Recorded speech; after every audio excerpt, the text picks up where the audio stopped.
Welcome into 50 for 50, the top 50 attractions in the history of the Walt Disney World Resort. I'm your host, Bryan Perri. We're about to span 5 decades and 4 amazing theme parks to determine what the greatest ride of all time is built here on Disney World property. Classics like the Great Movie Ride against new attractions like Rise of the Resistance. 50 for 50 starts right now. Please stand clear of the doors. Por favor, manténganse alejado de las cuentas.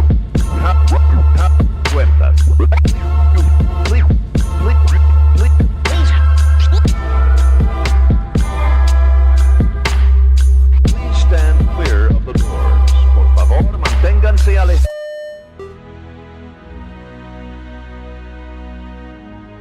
Introducing the most adventurous Walt Disney World theme park ever. Disney's Animal Kingdom. The imagination of Disney gone wild. When designing Disney World's newest theme park, Imagineers created renderings dating back to the early 90s that showcased what would eventually become the 4th park icon at the Walt Disney World Resort, the Tree of Life. Standing at over 140 feet tall, the artificial tree features over 8,000 branches, 325 animal carvings, and one 428-seat theater. It's Tough to Be a Bug is a 9-minute 4D attraction based on 1998's A Bug's Life. How it came to be, however, was quite the story, and it was detailed in the book Dream It, Do It, My Half-Century Creating Disney's Magic Kingdoms by the late, great Marty Sklar. With less than a year to opening, Disney decided that they wanted to insert an attraction into the Tree of Life rather than having it simply stand as the park's icon. Spaceship Earth does it, why not 1998's newest park? The issue was that Imagineers, including the now retired Joe Rohde, struggled to conceptualize an attraction that would actually take place inside a tree. Here's an excerpt from the book detailing a meeting with then CEO Michael Eisner. Not satisfied with the latest concept, Michael left the meeting, only to duck back in moments later with a question. Do bugs live in trees, he asked? We bit our tongues to keep from laughing at the question, but Eisner was serious. When we responded, of course they do, Michael asked Tom to call John Lasseter about a new film Pixar was creating called A Bug's Life. That broke the creative logjam and sent the Imagineering team off to develop our own story about the realm of bugs inspired by the characters in the Pixar film. The most interesting part in all this is the fact that the attraction actually opened 6 months before the actual film. So here you had Animal Kingdom's park icon with an attraction filled with characters that nobody knew yet.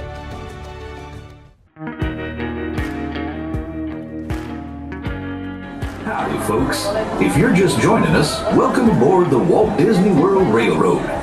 Providing a grand circle tour of the world's most popular theme park, the Walt Disney World Railroad's narrow gauge track has been taking guests around its 1.5-mile loop for now 5 decades. As a noted train enthusiast, Walt Disney built his very first railroad right in his backyard, the Carrollwood Pacific Railroad, a 1/8 scale train that encircled his property.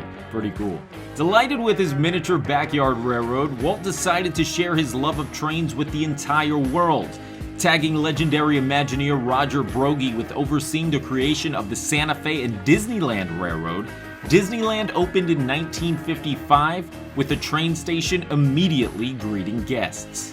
Fast forward 16 years to the opening of the Florida Project's Magic Kingdom, and Walt's love for trains became a permanent fixture down in Orlando. Walt Disney World's trains consist of 4 meticulously restored steam engines, all built between 1916 and 1928.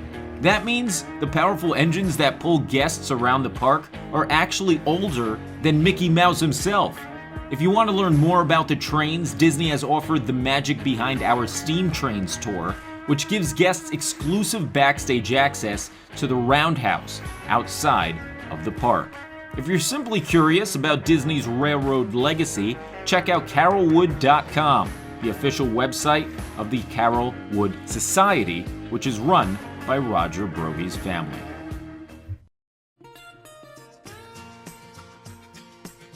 Welcome to the one and only original Country Bear Jamboree, featuring a bit of Americana, our musical heritage of the past. Originally planned for the never-built Disney ski resort in Mineral King, California, the Country Bear Jamboree became one of the very last attractions that Walt Disney personally helped develop.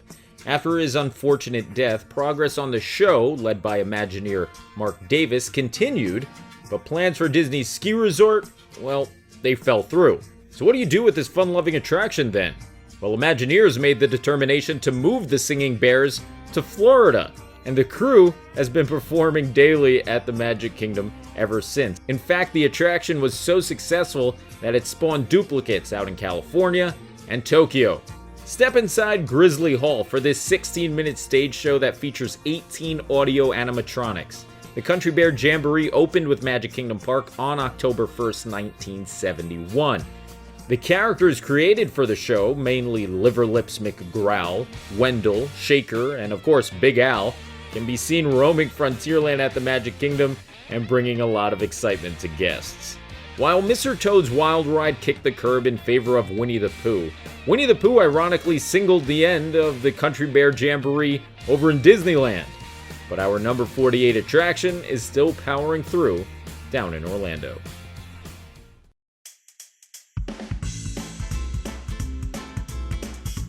Just like 2 out of the first 3 on this list, we're gonna have to go back to opening day at Disney World for our number 47 attraction.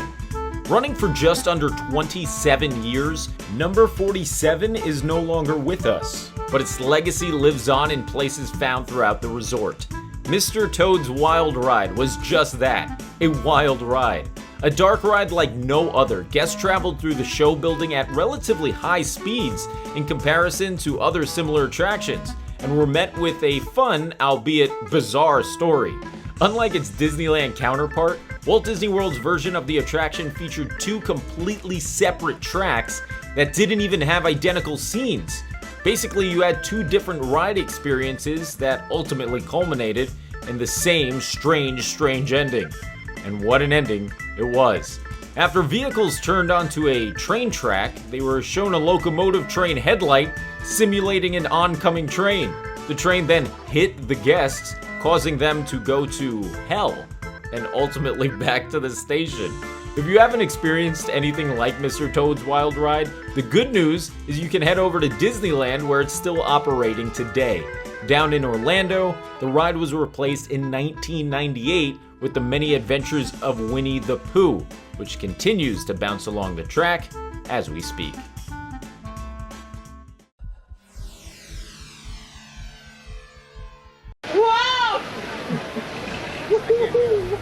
To finish off episode 1, we head over to Epcot for an attraction that left us 27 years ago, only to return for a brief stint from 2010 to 2015. Number 46 on our countdown is Captain EO, a 1986 3D film that became one of the pioneers in 4D technology, like the ones used in It's Tough to Be a Bug. Starring the late Michael Jackson, the film was written and produced by George Lucas, but was truly the brainchild of former Disney executives Michael Eisner and Jeffrey Katzenberg. Just a few years removed from the Thriller music video, Michael Jackson's popularity was at an all-time high. His love for Disney was also evident by frequent trips to the parks. Disney attempted to take advantage and approached the King of Pop with a proposal for an attraction. After I's were dotted, T's were crossed, and film names were changed, Captain EO came to be, along with an insane cost of over $20 million. Remember, this is the mid-'80s, and that's just for the film portion alone. The attraction featured a story that followed Michael, portraying Captain EO of course, and his ragtag crew as they delivered a gift to the supreme leader of a rotting world.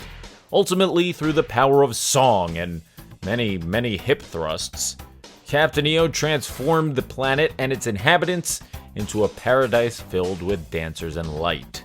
Epcot's edition of the attraction closed for Honey, I Shrunk the Audience in 1994.